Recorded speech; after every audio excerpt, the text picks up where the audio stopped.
بسم الله الرحمن الرحيم الحمد لله رب العالمين وصلوات ربي وسلامه على أشرف الأنبياء والمرسلين ولا حول ولا قوة إلا بالله العلي العظيم وبعد.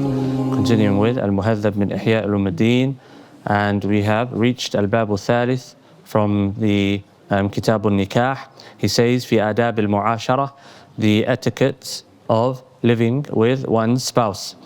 He says القسم الأول فيما على الزوج. So the first section is looking at that which is expected of الزوج, the man in the relationship. He says الأدب الأول الوليمة. So the first etiquette of marriage, the first expectation for the man in marriage is al-walima. And the walima, of course, is the celebratory party that takes place after someone has been married. He says وهي مستحبة, and it is recommended.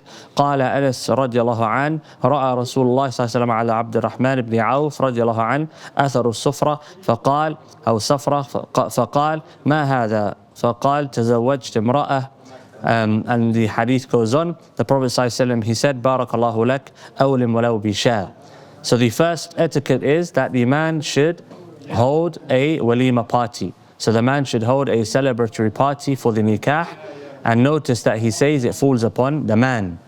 And the Prophet ﷺ, he said in this hadith, the shahid of the hadith is أولم ولو بشاء. Have a walima, have a celebratory party, even if it's just with a small animal. So it doesn't have to be extravagant. And we spoke about this previously, one of the problems that we face in marriage today, i.e. one of the issues that make marriage difficult today, that we are extravagant when it comes to celebrating marriage. We expect the walima to be big, we expect the party to be big, and so on and so forth. He says, وتستحب تهنئته فيقول من دخل على الزوج بارك الله لك وبارك عليك وجمع بينكما في خير. So he says that it is expected, or it's recommended, that when a person does get married, that you greet them and you basically not praise, but I forget the word now, congratulate them on getting married. And that which is masnoon is to say barakallahu lak. So may Allah subhanahu wa ta'ala place barakah in you, and barakah alayk, and place barakah upon you both, وَجَمَعَ بَيْنَكُمَا فِي خَيْرٍ, and bring you together in goodness. He says, and one of the reasons why previously we said it's recommended that you invite the righteous to your nikah. Why? Because once the nikah takes place, or the walima, etc., you want the righteous to be making this dua for you, so that inshallah their dua is answered and you find there's goodness in your marriage. He says وَتُسْتَحَبُّ أَوْ يُسْتَحَبُّ إِظْهَارُ النِّكَاحِ. And so this one is very important to consider for our time. He said that it is recommended that you make the nikah known. Why? قال عليه الصلاة والسلام فصل ما بين الحلال والحرام الدف والصوت. He said, and this is a hadith, it's narrated in At-Tirmidhi, or collected by At-Tirmidhi, and the muhaqqiq, he says that Ibn Majah said it's Hasan. So it's a hadith which we can rely upon. He said فصل ما بين الحلال والحرام الدف والصوت. The difference between halal and haram is the drum and noise, meaning that the nikah has been made public. And so think about what some are doing today, secret nikahs. This contradicts the sunnah. And sometimes those who propagate for secret nikahs, they are those who are explicitly calling towards following the sunnah. And so they are explicitly calling towards following the sunnah, and they promote a lifestyle of following the sunnah. But in this issue, they go against the sunnah. Why? It's a question for us to consider. He says, الأدب الثاني حسن الخلق معهن واحتمال الأذى منهن. And so now this is something that every single man in the masjid needs to pay attention to. The Prophet ﷺ, he said, or before that, he said al-adab al-thani. So the second kind of adab, etiquette, is husnul khuluqi ma'ahun, to have good character with your wife, with our wives. And then he goes on to say wahtimalul adha minhun, and to forbear the difficulty and the harm that comes from your spouse, your wife, i.e. to be the man in the relationship. to be the man in the relationship. And this is something that many feel embarrassed or shy or ashamed to say today because of the argument about equality and so on and so forth, and men and women are the same, etc. But the reality is Allah subhanahu wa ta'ala has not created man and woman the same. And men differ from women, women differ from men. And it's obvious in physical strength. The average man is physically stronger than the average woman. Likewise in emotions, emotional capacity. Men and women are different when it comes to emotions. It's not to say that one emotional approach is better than the other. No, one emotional approach suits the responsibilities and the position given to that gender by Allah. The other emotional approach suits that gender given to the responsibilities given to that gender by Allah. And so, who is the one who is supposed to be forbearing in the relationship of emotions and difficult character and so on and so forth? It's the man. But today, many men, they make the mistake of arguing with their wives. They argue with their wives. And most women will say that when a man argues with them, they lose respect for him. Because it's unbefitting of a man to argue with his wife. It's not that we should not communicate. Communicating with your spouse is not arguing with your spouse. And if, let's say, the wife is upset and angry, then the man should wait for an appropriate time to communicate with her. It doesn't mean that he ignores her, but he lets her know, look, you're upset right now, let's speak when you are not as upset as you are currently. Likewise, the same for the woman. If her husband is upset and angry and frustrated, whatever it might be, then she needs to wait to talk to him about that which she would like to talk to him about. Why? If you approach fire, you're going to get burnt. And you can't expect not to get burnt by fire. And anger is literally like fire. Emotions are like fire. And so if I approach someone when they are frustrated and angry and upset or tired and so on and so forth, I can't then blame them for their reaction solely. I have to take part of the blame as well. And just a caveat, we're not saying that it's okay for a man or a woman to abuse their spouse and then say, you approached me at the wrong time. No. But if I want to have a deep conversation with my spouse, and my spouse has just come home from work, they're tired, they're stressed out and frustrated, I'm not going to get the response that I'm looking for. So what do? I wait for the appropriate time. But going back to the point, and it's important to consider this, because many marriage issues stem from communication problems. Communication problems. The Prophet Imam Ghazali, he says, حُسْنُ الْخُلُقِ مَعَهُنْ. This is what is expected from the man. وَاحْتِمَالُ الْأَذَى مِنْهُنْ. And he says, قال الله تعالى وَعَاشِرُوهُنَّ بِالْمَعْرُوفِ. Live with them in goodness, i.e. عَاشِرُوهُنْ. Yeah, so the pronoun here is عَاشِرُوهُنْ. Live with the women, live with them, i.e. the women, in goodness. Some of the ulama, they say al-mu'ashara here, what is meant by this bil-ma'ruf is ihtimalul adha. It is to forbear the difficulty and harm that comes from one's wife. And then he says, وَقَالَ فِي تَعْظِيمِ حَقِّهِمْ وَأَخَذْنَ مِنْكُمْ مِيثَاقًا غَلِيظًا. Allah subhanahu wa ta'ala, he says in relation to the grandness of the rights that the wife has, he says, وَأَخَذْنَا مِنْكُمْ مِيثَاقًا غَلِيظًا. And we have taken from you a strong binding oath. And what is that? Jazakallah khair. To look after the woman. To look after the woman. And so the man who is not looking after his wife, he's failing in his duty. That's the reality. Then he says, وَعْلَمْ أَنَّهُ لَيْسَ حُسْنُ الْخُلِقِ مَعَهَا كَفُّ الْأَذَى عَنْهَا. He says, know that good character with your wife is not simply to prevent your wife from your own harm. If you simply bite your tongue when you want to say something that you shouldn't, that's not good character. He says, بَلْ احْتِمَالُ الْأَذَى مِنْهَا. But rather, good character is to forbear her bad character. And it sounds harsh to say, but this is because the time that we live in.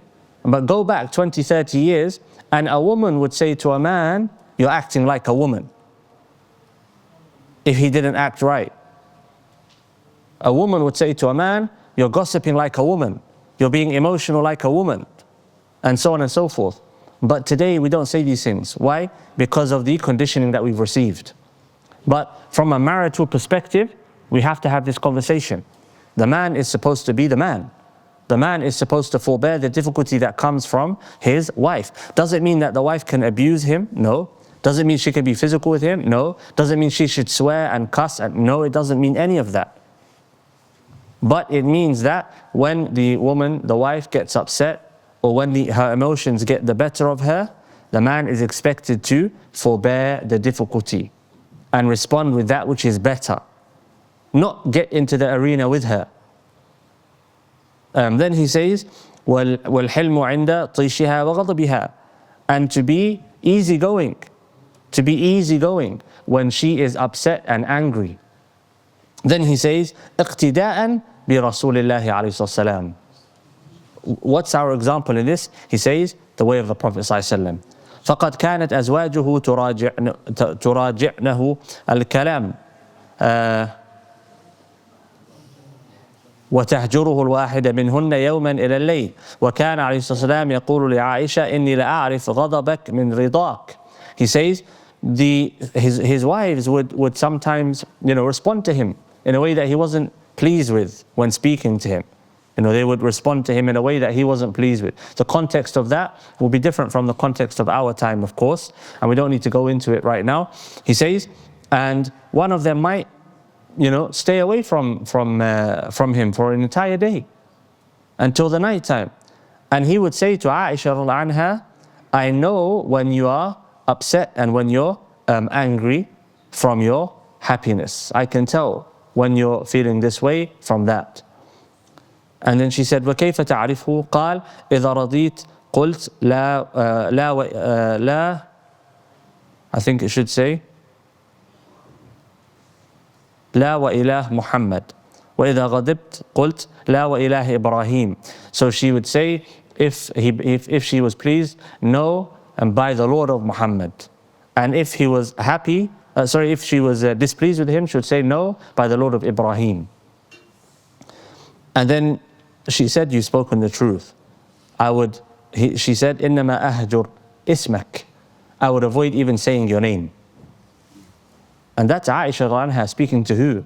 The Messenger of Allah alayhi salam, al-Mu'mineen. She's saying, I would avoid saying your name when I'm upset. And then we expect our wives to be, angels with us? Of course not. It's the nature of man and the nature of woman. And so the man has to forbear the difficulty and the harm that comes from his wife. That is a part of good character. Then he says, الأدب الثالث أن يزيد على احتمال الأذى بالمداعبة والمزح والملاعبة. He says the third etiquette is that the man goes beyond simply forbearing the harm and difficulty that might come from his wife. And when I say harm, we're not talking about physical harm. We're talking about frustration and stress.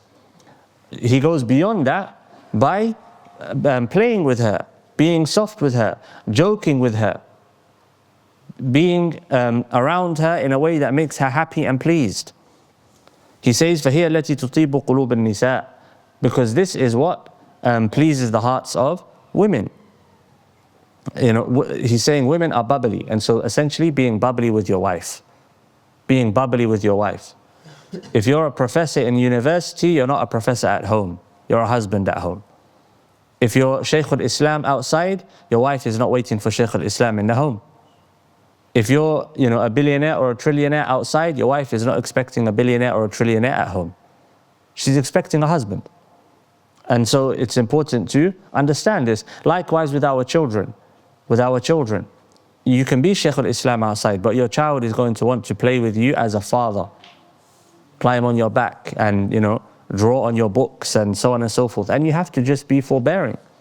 You have to be forbearing. One of my teachers, he was in his old age and very, very well-known sheikh at the time, and he used to teach in the Haram, in fact, in the Masjid al-Nabawi. At the time he wasn't, whilst we were attending his class. He said, I came home one day and I found my grandson had written his own footnotes on one of my books. So for many students of knowledge, if they come home and they find that their child has drawn all over their books, they're going to be frustrated. What did he say? He had added his own footnotes, his own addition to the book. And that's an amazing way to look at it. Why? Because in a moment you're going to be frustrated, but in 30 years' time you're going to look at that book and you're going to cherish those lines that your child drew on your book at that time. But the point is, we're speaking about wives. Then he says, قال عليه الصلاة والسلام أكمل المؤمنين إيمانا أحسنهم خلقا وألطفهم بأهله.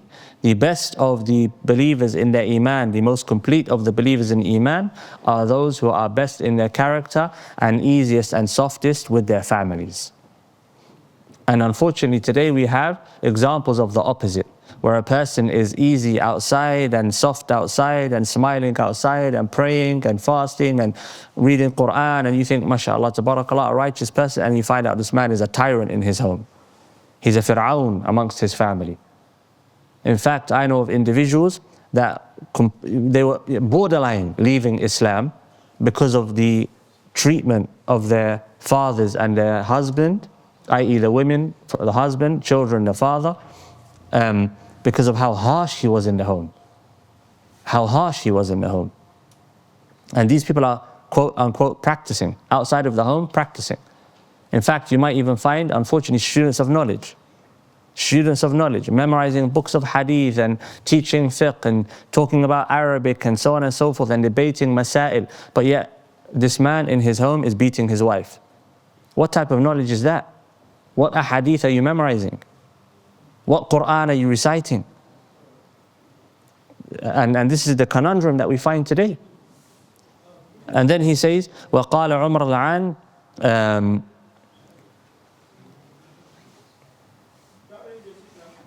وَقَالَ عَلَيْهِ السَّلَامُ خَيْرُكُمْ لِنِسَائِهِ.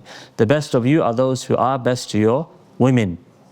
The Prophet ﷺ, he said, خَيْرُكُمْ لِنِسَائِهِ. The best of you are those who are best to your women. And today in Jum'ah, we mentioned the hadith, أَحَبُّ النَّاسِ إِلَى اللَّهِ أَنْفَعَهُمْ لِلنَّاسِ. The most beloved people to Allah are those who are the most beneficial to people. Here the Prophet ﷺ is saying, خَيْرُكُمْ لِنِسَائِهِ. The best of you are those who are best to their women, their women folk. But today, how do we judge the best of us? Beautiful recitation of the Quran, maybe earns a lot of money, praying X amount of prayers. We focus on the madhar and we forget the jawhar. It's all about the external appearance, nothing to do with the internal. And then we come to al-adab al-rabi', and I think we'll stop there inshallah, just because of it's late and some may want to go home, etc.